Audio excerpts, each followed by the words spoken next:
Start spreading the news. We're in Times Square.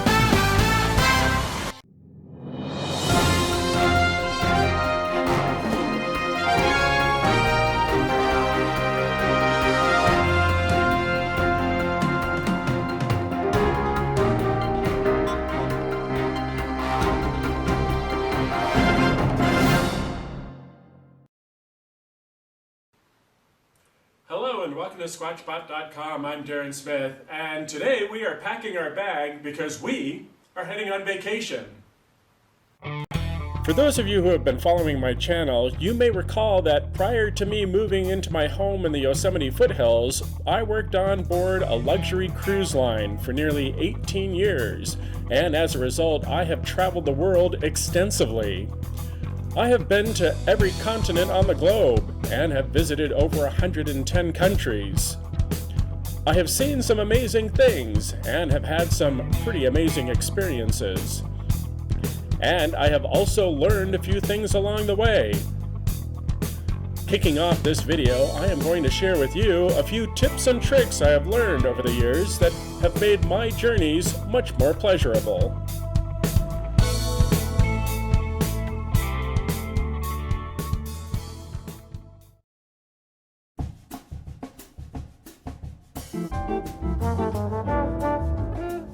For sure, the most significant impact to your travel experience will be the amount of luggage you bring with you on your journey, especially if you are relying heavily on public transportation. Packing light is the golden rule of traveling, and when traveling with large amounts of luggage, not only will it be cumbersome and inconvenient, it can also add a considerable expense to your trip, as airlines generally charge hefty fees for checked luggage, and if you're carrying a heavy load, you are more likely to forego cheaper means of transportation and instead take taxis. If I'm not going on an expedition that would require a lot of camping gear or electronics, I only travel with a carry-on size bag, and I will pack roughly 1 week's worth of clothing, and I'll do laundry accordingly. This is my absolute favorite piece of luggage. It is a wheelless, soft-case carry-on that fits easily in almost all airline overbin compartments, with the exception of very small, short-range commuter aircraft, and then I just tuck the bag under the seat in front of me. What I absolutely love about this bag is that it converts into a backpack, which makes it incredibly easy to transport while trekking the cobblestone streets of Europe or traveling cross-country by train. Though this bag is no longer on the market, there are similar bags out there, and I would encourage travelers to seek them out. When booking airfare online, you want to be sure to use a good search engine when searching for flights. And although there are plenty of them out there, I think Matrix ITA by Google is one of the best. You won't be able to book your airfare through the site. However, it will find you the best available flights at the cheapest fare, using a very powerful search engine that offers a variety of search parameters.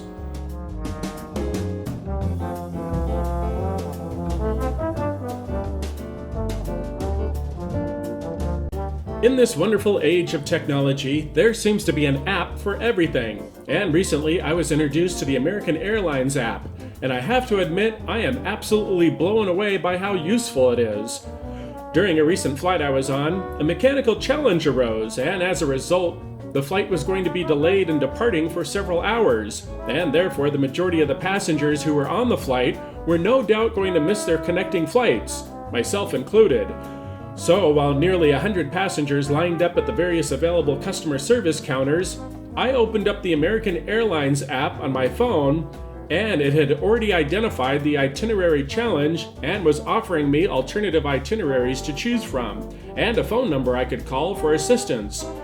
I chose to call the customer service number, and within seconds I was speaking to a customer service representative, and within minutes she had me fully booked on an alternative flight itinerary, and my mobile app updated almost instantly with the new itinerary and boarding passes, while other passengers waited in line for nearly 2 hours for assistance.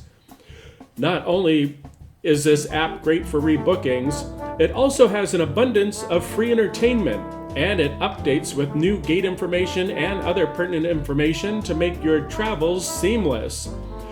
It also has an amazing terminal map navigation system that gives you step-by-step directions to your connecting flight. This feature can be an absolute godsend if you're in a rush to catch a flight. The American Airlines App is without a doubt one of the best travel tools I have used. And if the airline you are traveling on has a downloadable app, I would strongly encourage you to check it out.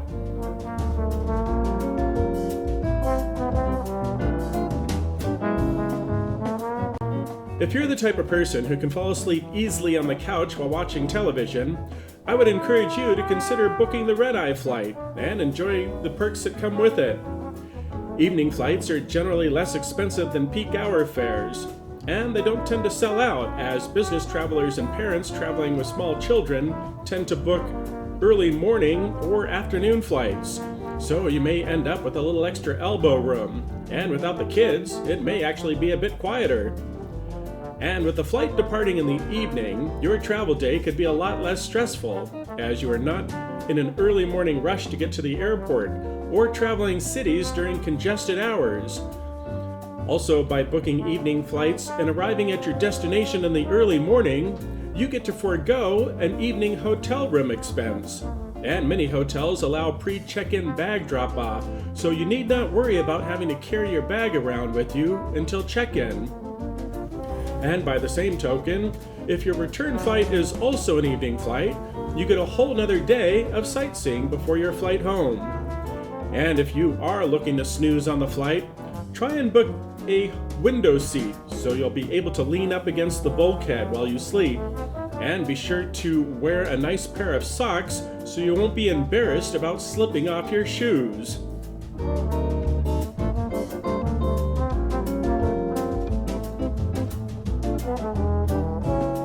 If there are any constants in the travel industry, it would have to be travel delays and unexpected challenges. If you travel enough, for sure you will experience a missed or canceled flight, an unexpected storm, or a bathroom that does not meet your sanitation requirements. However, if you understand this prior to starting your journey and adopt a flexible approach with your travel itinerary, you can often gracefully overcome these typical challenges and minimize their impact on your travel experience. However, if you have a very rigid, scheduled itinerary, you will find it very difficult to maintain it, and the urgency to tick off the boxes on your must-do list will add a great deal of unnecessary stress to your travels. Traveling offers individuals a chance to visit some amazing locations and to meet some incredible people along the way. However, if travelers leave their homes with the mindset that everything will go like clockwork during their travels, or that the destinations they visit will be just like at home, these individuals are in for a very rude awakening. However, if you can travel with a more go-with-the-flow attitude and embrace the differences, you will discover your travel experience could be a lot less stressful and a whole lot more rewarding.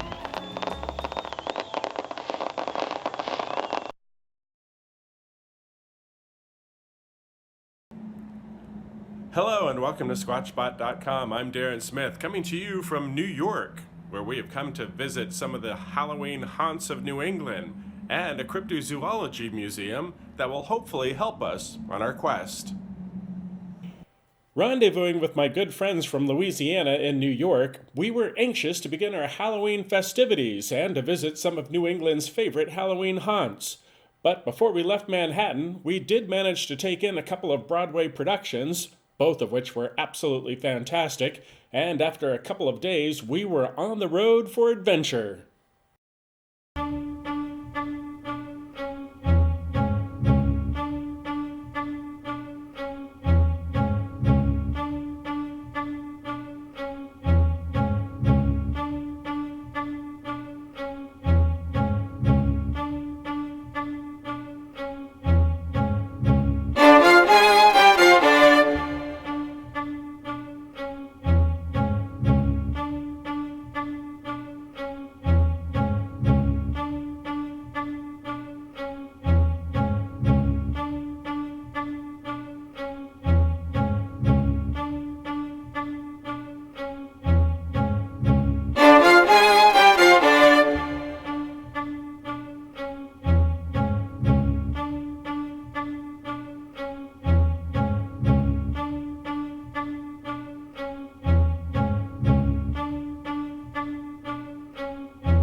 Continuing our drive north, we eventually made it to Maine, where we specifically came to visit the International Cryptozoology Museum in Portland.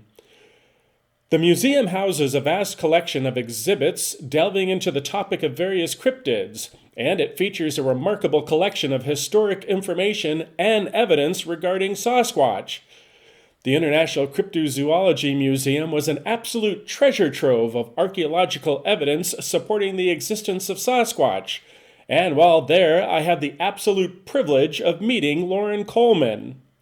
Loren Coleman is one of the world's leading cryptozoologists and an author of numerous books on the topic. He is the founder and curator of the International Cryptozoology Museum in Portland, Maine, and he has devoted a great deal of his life to exploring and researching the world of cryptozoology. I absolutely encourage anyone interested in the Sasquatch phenomenon to check out Mr. Coleman's books on the topic and his online blog at cryptozoonews.com. He shares an unbelievable wealth of information on the topic, and he has some very intriguing theories about the Sasquatch and other cryptids. The East Coast is absolutely breathtaking this time of year, with the crisp, cool air and the spectacular fall foliage. I was on expedition in Massachusetts in 2017, and the area was absolute prime Sasquatch habitat. There are numerous areas along the Appalachian Mountains that would make the perfect hunting grounds. Whitehall, New York, for example, is an absolute hotspot of Sasquatch sightings, and the research Loren Coleman has been doing in the New England area is absolutely exciting. I hope to be back here again someday to go tromping around the woods in search of the big guy. But for now, it's time to head back home to the West Coast. But this trip has been an absolute fun adventure, with treasured moments spent with close friends, theater outings, and a number of visits to some historic landmarks, and a few New England haunts. I hope you enjoyed joining me on this little New England adventure, and be sure to tune in next time as I head back into the field to do some nighttime investigations around the North Fork area. I'm Darren Smith, and I'll see you here next time at squatchspot.com.